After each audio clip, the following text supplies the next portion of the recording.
Sa ngalan ng Ama at ng Anak at ng Espiritu Santo. Amen. Salamat Ama sa maraming pakinabang na mayroon ako ngayon. Salamat sa buhay ko, sa pag-akit sa akin sa iyong sarili at pagdadala sa akin sa iyong pamilya bilang anak ng Diyos. Salamat sa pagligtas sa akin, sa pagkamatay mo sa krus at muling pagbangon upang ako rin ay magkaroon ng buhay na walang hanggan. Salamat sa isang magandang pahinga sa gabi at para sa pagkakataong maglingkod sa iyo ngayon. Salamat sa kalusugan at lakas na mayroon ako.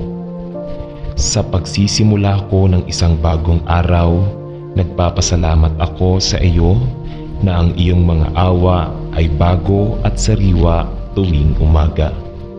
Dakila ang iyong katapatan. Salamat Ama sa pagmamahal sa akin. Naway sumikat ang iyong pag-ibig sa pamamagitan ko sa iba upang makilala din nila ang mga kababalaghan ng iyong biyaya sa pangalan ni Jesus. Amen. Isang paggising na panalangin ng papuri. Mahal na Panginoong Jesus, habang binubuksan ko ang aking mga mata sa umaga, pinupuri kita sa pagdadala sa akin ng ligtas sa buong gabi at pagbibigay sa akin ng sariwa bagong araw na ito sa unahan ko kung saan lalapit sa iyo. Salamat sa iyo para sa pampalamig na pagtulog at ang kagalakan at mga pagkakataon na nagdudulot ng isang bagong araw. Ipinagdarasal ko na ikaw ay humantong at gabayan ako sa ngayon at bigyan ako ng karunungan sa lahat ng aking sinasabi at ginagawa. Naway mabigyan ako ng pagkakataon na sabihin sa iba si Jesus, sa salita man o gawa. Ipinagdarasal ko na ako ay maging isang mabuting saksi sa iyo at ang pag-ibig ng Panginoong Jesus ay makikita sa akin. Panatilihin mo ako mula sa mga tukso na napakabilis na nagsisiksikan sa aking abalang buhay. At maaaring ngayon ay isang araw na ako ay lumago sa biyaya at sa isang kaalaman tungkol sa iyo. Higit pa at higit pa. Amen. Panalangin ng bahay-asawa para sa paparating na araw. Mahal na Amang Diyos, ang araw ay nagsisimula pa lamang at mayroon akong maraming maliit na tungkulin na kailangang asikasuhin. Ipinagdarasal ko na luwalhatiin kita sa pang-araw-araw na gawain na kailangan kong ibaling ang aking atensyon ngayon. Naway ihanda ko ang mga pagkain ng pamilya ngayon ng may pasasalamat na puso para sa iyong mapagbigay na probisyon.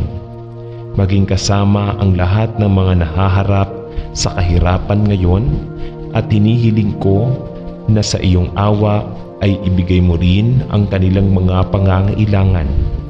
Salamat na ipinangako mong ibibigay ang lahat ng aming mga pangangailangan ayon sa iyong kayamanan at biyaya.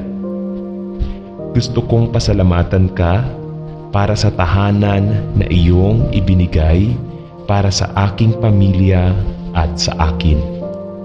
Ipinagdarasal ko na habang naglilinis at nag-aayos ako ngayon, magiging masigasig ako sa aking mga tungkulin at magtatrabaho ng may pusong papuri at sa iyo at para sa iyong pinaraming na biyaya. Sa pangalan ni Jesus. Amen. Panalangin upang panatilihin ako mula sa pagiging masyadong alala.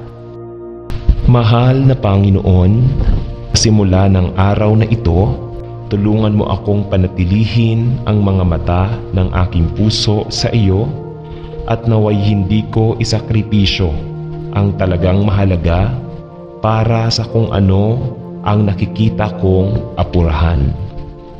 Tulungan mo akong huwag maging masyadong abala upang kalimutan na tingnan ang lahat ng kagandahan ng nakapaligid sa akin sa mundo na iyong nilikha.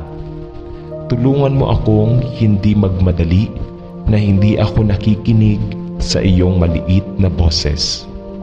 Panatilihin mo akong nagdarasal ako mula sa busyness at naway lumapit ako sa iyo.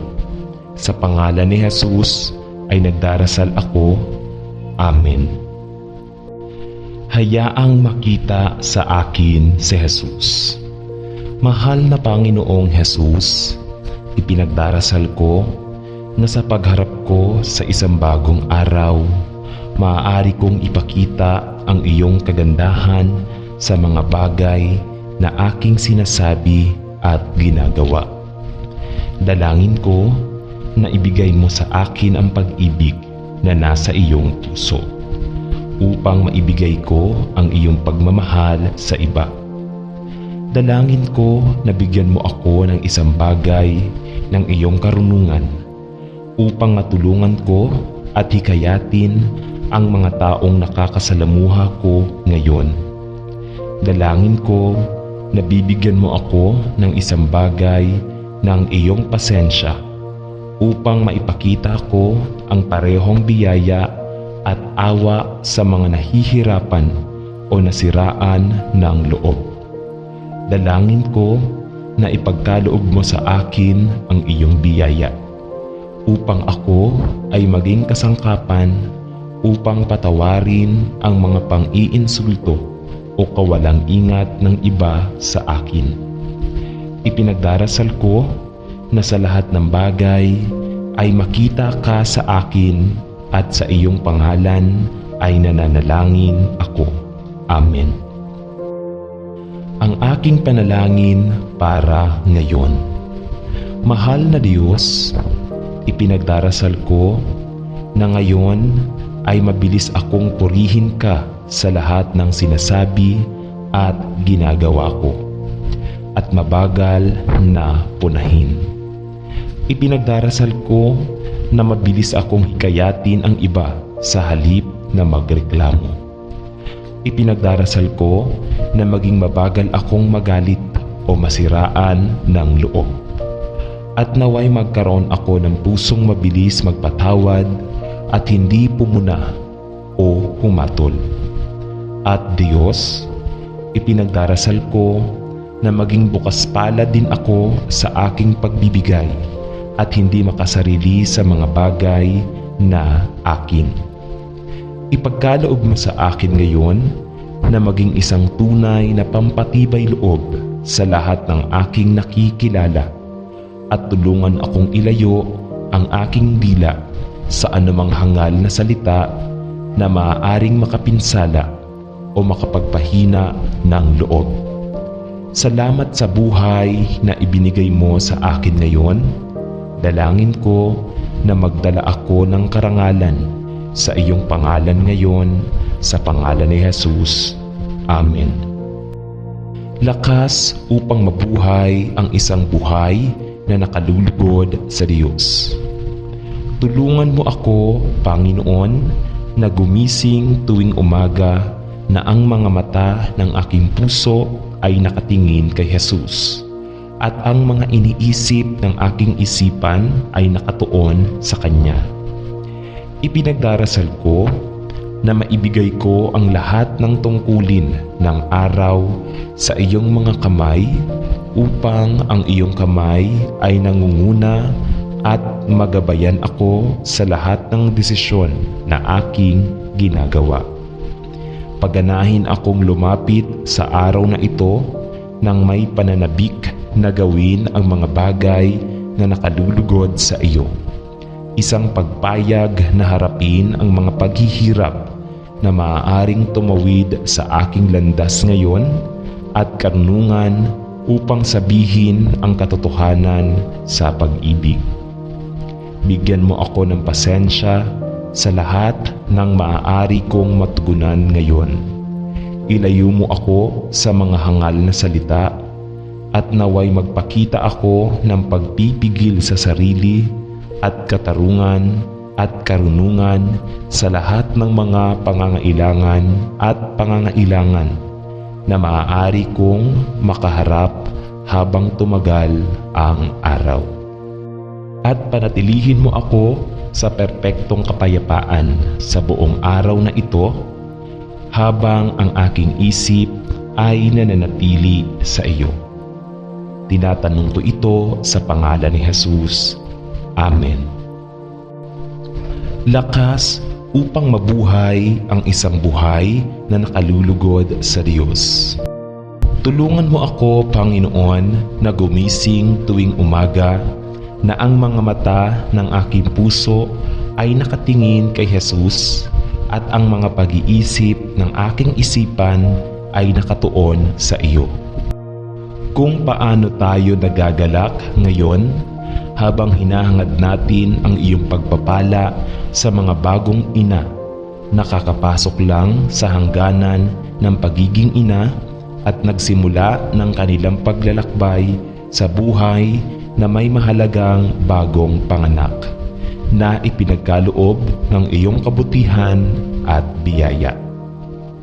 Pinupuri ka namin para sa pamana at regalo ng mga bata at ang kagalakan at kaligayahan sa pagdadala ng isang bagong maliit na buhay sa mundo. Hinihiling namin sa Panginoon na iyong ibubuhos at biyaya, pasensya at makadiyos na pag-ibig habang sinisimulan nila ang proseso ng pag-aalaga at paghikayat, pagtuturo at pagsasanay sa kanilang mahalagang anak. Naway lumago sila sa biyaya at gawing prioridad na ilagay si Jesus sa gitna ng kanilang bahay. Alam na kapag ikaw ay nasa iyong nararapat na posisyon, na ang iyong biyaya at pagpapala ay dadaloy sa masaganang kasaganaan. Pagpalain nawa ng Panginoon at panatilihin ang bawat bagong ina at naway sumikat ang kanyang mukha sa bawat isa at bigyan sila ng kapayapaan sa kanilang kaluluwa at kagalakan ng Panginoon sa kanilang puso. Sa pangalan ni Jesus ay nananalangin tayo. Amen. Mga panalangin para sa broken mother-daughter relationship. Ama sa langit, naunawaan natin na maraming mga pamilya ang nakakaranas ng nasirang relasyon ng mag-ina. At gayunpaman, ang ugnayan sa pagitan ng isang ina at ng kanyang anak na babae ay isang pagpapala at dapat na mamulaklak sa isang pinaka-espesyal na pagkakaugnay at pagiging malapit. At kaya tayo'y angat ang lahat ng nahaharap sa ganitong uri ng nakababahalang lamat ng pamilya. At hinihiling na itali mo ang anumang pagkasira at sakit sa mga nakakasakit na babaeng ito, upang ang isang magandang ugnayan sa pagitan nila ay ma-renew at mapalakas sa mga darating na araw. Ipinagdarasal namin na ang anumang paghaharap na dulot ng emosyonal na stress, kawalan ng pangunawa o pagkadiskonekta sa pagitan ng mga henerasyon ay maaaring pagalingin at palakasin ng iyong kabutihan at biyaya. Ipinagdarasal namin na kapag naputol ang relasyon ng mag-ina, na ang magkabilang panig ay maghahangad na tumuklas ng mga lugar sa kanilang sariling buhay kung saan maaari silang gumawa ng mga pagbabago upang ang bawat isa ay makapagsimulang makilala ang mga pangangailangan ng isa't isa.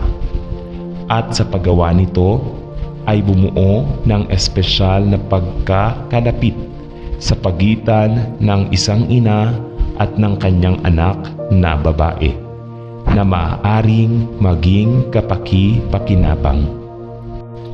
Ipinagdarasal namin na sa maraming relasyon ng ina at anak na dumaranas ng gayong mga paghihirap, na matanggap ni Jesus ang kanyang nararapat na lugar sa bawat buhay nila. Alam na siya lamang ang makapagpapagaling sa aming sakit at makapagpapanumbalik ng mga taon na mayroon ang mga balang. Kinain, salamat sa pangalan ni Jesus. Amen. Mahal kong Panginoong Jesus, mahal ko ang aking ina at salamat sa pagbibigay mo sa akin sa kanya. Salamat sa lahat ng ginagawa niya para sa akin at sa pagkain na ginagawa niya. Salamat sa pagbibigay sa akin ng pinakamahusay na ina sa mundo. Mangyaring pagpalain siya araw-araw at tulungan siya sa lahat ng kanyang ginagawa. Salamat na ikaw ay namatay para sa akin sa krus upang patawarin ako at muling bumangon upang lahat tayo ay makasama mo sa langit. Pagpalain kayong lahat sa pangalan ni Jesus. Amen. Panalangin ng pagpapagaling para sa pagpapagaling ng aking ina. Nagmamahal sa Panginoon at Ama ng lahat ng kaaliwan, lumapit ako sa iyo sa pangalan ni Jesus upang ihiga ang aking ina sa iyong paanan.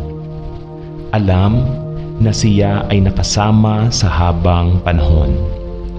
Hinihiling ko sa Panginoon na pagalingin mo siya sa anumang bagay. Ay bumabagabag sa kanya. Palayain siya, nananalangin ako. Mula sa sakit at kalituhan sa kanyang pinagdadaanan. At ibalik mo siya sa buong kalusugan at lakas. Sapagkat ikaw ang Diyos na nagpapagaling at nagmamalasakit. Salamat sa iyo na iniibig at inaalagaan mo at inaaliw ang lahat ng iyong mga anak. At hinihiling ko na bigyan mo ang aking mahal na ina ng kapayapaan sa puso na tanging maibibigay mo lamang. Naway malaman niya na sa ilalim ay ang iyong walang hanggang mga bisig ng kaaliwan at na ang iyong ipinangako na hindi kailanman iiwan siya o pababayaan siya. Tulungan mo ang aking mahal na ina na madali akong manalangin at ibibigay ko sa iyo ang lahat ng papuri at kaluwalhatian dahil sa iyong pangalan. Amen. Diyos, ako ay nag-iisa. Ang aking ina ay may sakit at ngayon siya ay namatay at ako ay nag-iisa sa buong mundo at ako ay kaya takot at kaya malungkot. Diyos, hindi ko alam kung ano ang gagawin at wala akong isang upang bumaling sa mangyaring tulungan mo ako, manalangin ako. Mangyaring Diyos, ako ay nag-iisa sa mundo at pumunta sa iyo upang hilingin sa iyo na pangalagaan ako at tustusan ako. Tulungan mo akong mangyaring harapin ang hinaharap nang wala ang aking mahal na ina na laging nandyan para sa akin. Nangako ka na hinding-hindi mo kami pababayaan. Sabi mo, hindi kita iiwan bilang mga ulila. At iyon ay kung ano ako, isang ulila at lahat ay nag-iisa. Ngunit ilalagay ko ang aking tiwala sa iyo. Alam ko na ikaw ang Diyos na pinagkakatiwalaan ng aking ina, at alam kong napabayaan kitang pagkatiwalaan gaya ng nais niya, na magtiwala sa iyo bilang aking tagapagligtas. Kaya, Panginoon, inilagay ko ang aking buhay sa iyong mga kamay ngayon, at hilingin sa iyo na ipakilala ang iyong sarili sa akin sa paraang kilala kayo ng aking ina. Salamat sa iyo na talagang nagdadala ka ng kapayapaan kapag napuno ng kalungkutan ang aking puso. Mangyaring tulungan mo akong ayusin ang aking mga iniisip sa iyo na aking ipinagdarasal. Tinatanong ko ito sa pangalan ni Jesus. Amen. Sa ngalan ng Ama, at ng Anak, at ng Espiritu Santo. Amen.